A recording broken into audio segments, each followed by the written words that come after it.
I remember a T-shirt a few years ago which was referring to a completely different format of the game that said 81 all out, and it was a particular Indian performance in a test match. But on this occasion, it's 81 for 8 in a T20 game. Lots of extraneous circumstances, but at the end of the day, a disciplined performance from Sri Lanka, led by their birthday boy, Vanindu Hasaranga. What a party he's going to have tonight, unless his batsmen decide to do something absolutely ludicrous. Let's just remind you of the figures. If you're truly an Indian emotional fan, look away now. 81 for 8 in 20 overs. Kuldeep Yadav, top scorer, 23 not out of 28. He stuck in there, hung in there, as everyone should have been doing before him. Bhuvaneshwar Kumar, second highest with 16 of 32. Just one of the top 5 batsmen featuring on that miniature card. Well, 81 for 8. I wonder how we can react to this. Zaheer Khan and Harsha Bhogle in the studio. Gentlemen, Harsha, I'll start with you. We didn't expect much after that 10th over situation, but really, it's a lot of introspection for Team India, even with this being a third 11, if you like.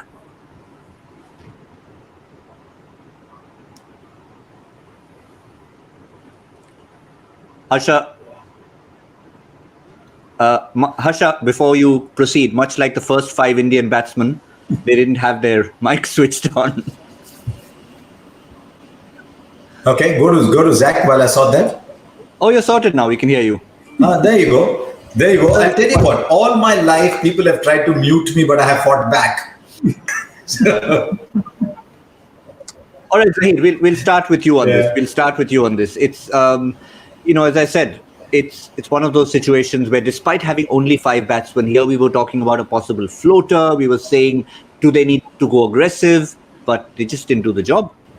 But you asked me for reaction, and the reaction is has to be no reaction. I think that will be the case with the Indian team as well. When you have days like this, there's no point looking too much into it. You just couldn't get yourself going. As simple as that. You lost that early wicket. See the importance of that early wickets we often speak about. But when you have a batter shot and you lose early wicket, it's just going to straight away double that pressure, for the batsman coming in, and you saw that in David Padikal's dismissal as well. With that many number of deliveries in this format, if you play, you are going to feel that pressure. Add to that, the thin batting order. So one thing after another was just happening, and I was saying, like Harsha didn't press the button. I think Indian team also didn't press that start button today to get things going. Zach was waiting to get back at you on that one. I tried to express that in very different words, but the fast bowler let down one of those lethal fast ones of his, Harsha. It's technology. My buttons are on. It's technology. I'm telling you, this technology wasn't working for India. This technology is creating hassles. Want to look for a bright spot? It is at the last 5 overs with the fastest scoring 5 overs of the innings. The power play 5 overs produced 25, the last 5 produced 26. But I'll just come back to the point I was making, and a serious point as well, that number 6 and 7 in the middle overs are blocking. See the run rate, 2.9 in the middle overs, 6 and 7 batted a fair bit in that. If you look at the partnership in there, the partnership was pretty substantial in terms of overs played. They put on 19 in 6 overs or thereabouts. I mean, 19 is not big by any standards, but in today's context, they were blocking. Bhuvaneshwar 6, Kuldeep Yadav 7. They were blocking because you don't know what you can get from 8, 9, 10. And I think it takes a lot to be number 11 in this side. So I think the shallowness of the batting finally got to them, but blocking was not going to win you the game anyway. There's a deeper question though, which is, are our brightest young talents good enough on slow pitches where the ball is turning? Yeah, I think that's a question I'd like to pose, because you're going to have situations like that. If you talk about a T20 World Cup, you won't necessarily have the quickest surfaces necessarily. Yes, you'll have a little bit of a dress rehearsal when it comes to the IPL, but it's a fair point to make because you're not always going to play on friendly surfaces. True, I think, and also the wrist spinners. If you look at the numbers, you'll find that there is a there's a story which always unfolds. There are questions which have been imposed earlier as well. And this Indian batting lineup over the years have been predominantly great players of pace. I mean, that they've kind of adapted themselves. Maybe it started in the decade of 2000. The first decade actually was all about winning overseas, and is Indian batting lineup good enough to play the fast bowling? I think they've just worked on it so much that the spin aspect actually have been at times we've seen been troubling to the best of the batters as well, and then today was no exception. Vanindu Hasaranga with that new ball, the Googly Ruturaj Gaikwad missing that, Sanju Samson missing the length. Shows that wrist spinners at times have been putting this Indian batting lineup in under pressure, provided there was a little bit of help. Yeah, and that one battle that we saw, that sort of sums it up. And since Zaheer said numbers tell a story, well, Sanju Samson versus Vanindu Hasaranga tells a story in itself. You could see the way he got out, the manner in which he got out today, but this sort of confirms, Harsha, that it is something that he needs to work on. I mean, he looks so good when the ball is coming on a good deck. He's a fabulous good deck batsman. That's not to be held against him, because you need those kind of players as well. He's a very good deck batsman. But I was very keen to see how he adapts. The quality of a player is how good you are when things are stacked against you. When things are in your favor, a lot of people look good. And I must admit, I've enjoyed watching him over the years, but I was a touch disappointed by the fact that he was not quite able to pick the wrist spinners. The moment that first ball, and we talked about that on Combox, the moment that first ball turned big, then he was already in trouble. And then Hasaranga seems to be able to control the turn very well, which ball's going straight through, which ball's turning, and he had him all in knots. Those three balls were beautifully put. Yeah, and overall, it's not just against one Vanindu Hasaranga. 7 innings, 51 runs, 45 deliveries faced, 6 dismissals here. So it's, of course, Vanindu Hasaranga is the one who will be wrapping him up with a ribbon today on his birthday, but it's overall against spin.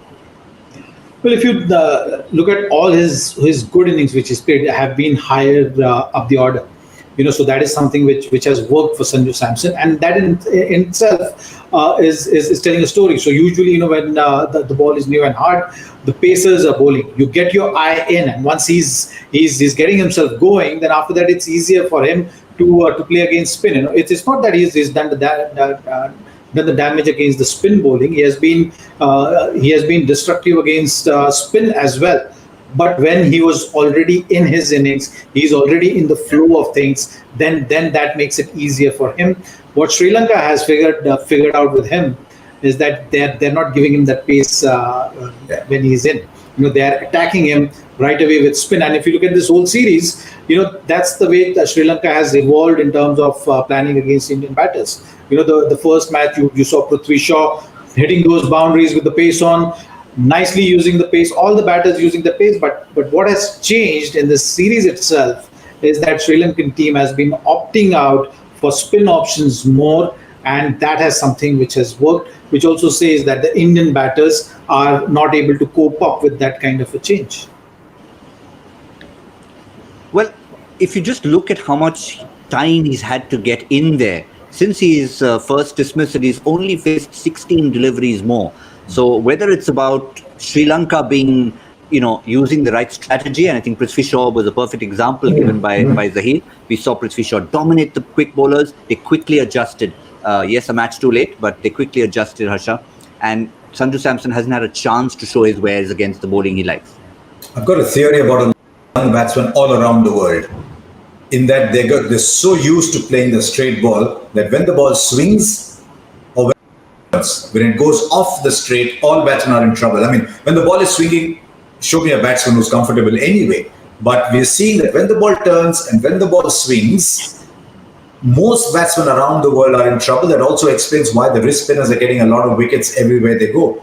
And the reason is I'm not qualified enough. I don't know if it's playing too much against the bowling machines, whether it's playing too much against throwdowns. But every time the ball deviates off the straight, young batsmen seem to be in trouble. Is there a way we can explain that? Because we know some of these players we've talked about, when they've been in form, be it Devdutt Padikkal, Ruturaj Gaikwad, Sanju Samson, all three of them have given us treats in the IPL, Zaheer. Yeah, I'll just say one thing. I know Zach's got a better answer than I have. So I'll just say one thing. Good players don't become bad overnight.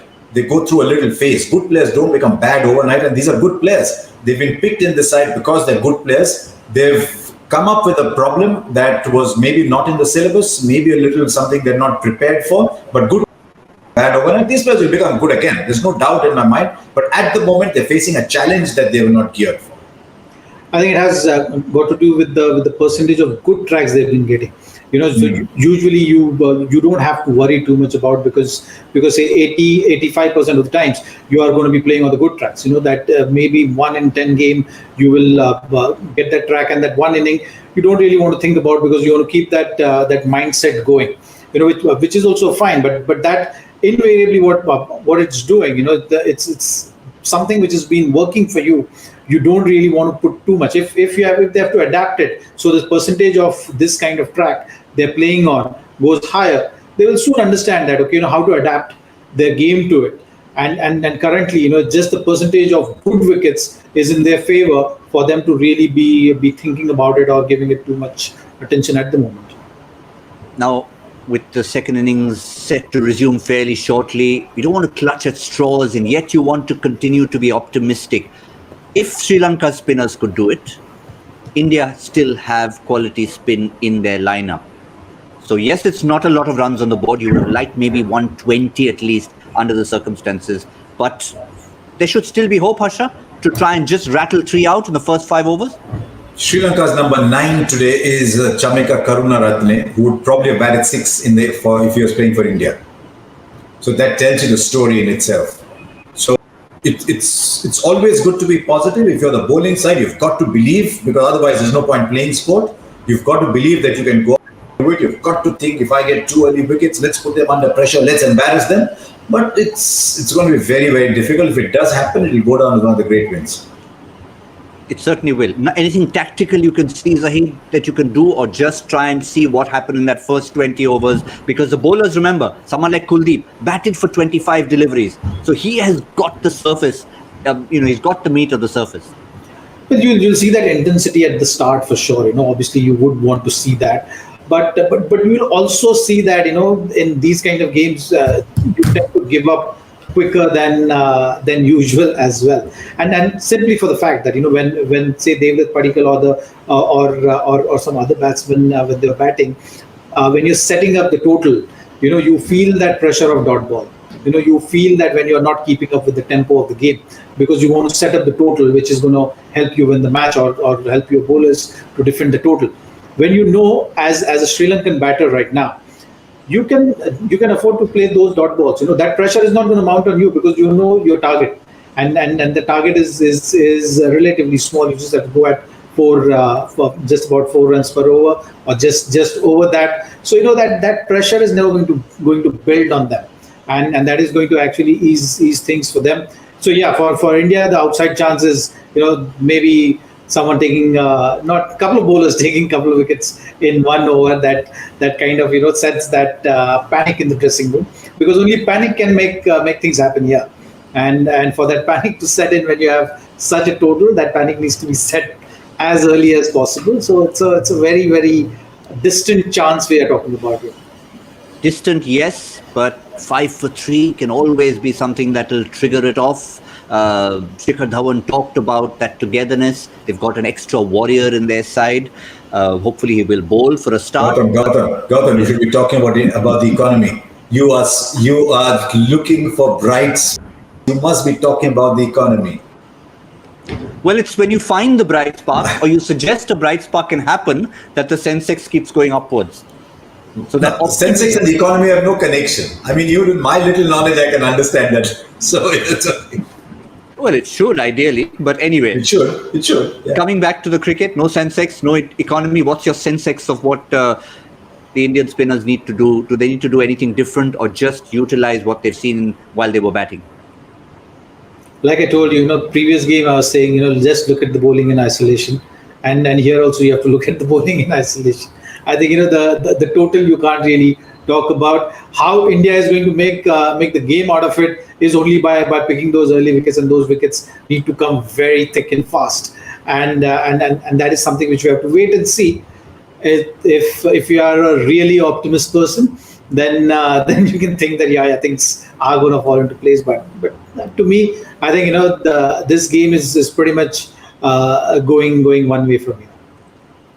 Do you reckon Sri Lanka go hard, Harsha, to wrap up the show? Because in 6 overs, what's your gut feeling of what they could possibly be at? Will they go hard? I think a lovely evening stroll on Golface Beach. That's good enough. They don't need to go hard. Why would they want to go hard and risk losing a wicket? They'll stroll. Fair enough. Give me what a stroll constitutes in terms of numbers. Okay, they're chasing 80 plus. They'll get those in 14 overs. Okay, fair enough. That's a good one. Zaheer, let's also get an over. Which over will the match be finished in? I think around 11, between 11 and 12.